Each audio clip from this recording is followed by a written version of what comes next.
আক্রমণে প্রশাসন আমাদের সামনে ছিল এবং পুলিশের একজন ডিএমপি তিনি আমাদের এসে বলতেছেন আমাদেরকে 5 মিনিট সময় দিন, আমরা ওদেরকে সরিয়ে দিচ্ছি, আপনাদের শান্তিপূর্ণ আন্দোলন আপনারা করতে পারবেন।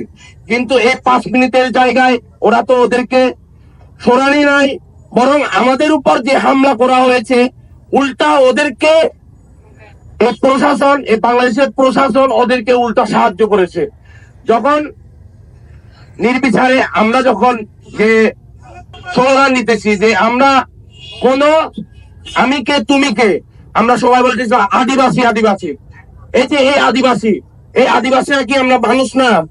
এই যে ঢাকার মতো একটা জনবহুল শহরে আমাদেরকে দিনে দুপুরে আমাদের উপর যখন আক্রমণ করা হয় তখন তো এই প্রশাসন কিছু করে না। এবার ভেবে দেখুন, যখন এই ঢাকার মতো জনবহুল এলাকায় যদি আমাদের উপর এরকম আক্রমণ হয়, তাহলে পাহাড়ের মধ্যে আমাদের উপর কি রকম নির্বিচার অত্যাচার করা হয় এটা আপনারা ভেবে দেখুন।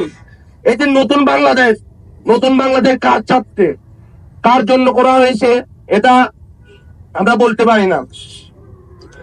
কারণ এই নতুন বাংলাদেশে আমরা শুধু আমাদের আদিবাসী হিসেবে যে আমাদের সাংবিধানিক স্বীকৃতি এবং পাঠ্যপুস্তকে যোগ করার জন্য আমাদের যে দাবি, এই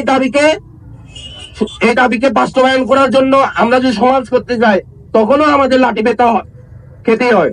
যখন আমার নিজের চোখের সামনে আমার বোন শ্রেষ্ঠা এবং তন্দা দুজনেই আমাদের সামনে ছিলেন, তাদেরকে যখন নৃশংসভাবে মারা হচ্ছে তখন পুলিশ প্রশাসনকে যারা পিছনে ছিল আমরা পালিয়ে গিয়ে আমরা ওদেরকে এগিয়ে যেতে বলতেছিলাম যে দাদা আমাদেরকে একটু সেভ করুন, আমাদেরকে একটু বাঁচান।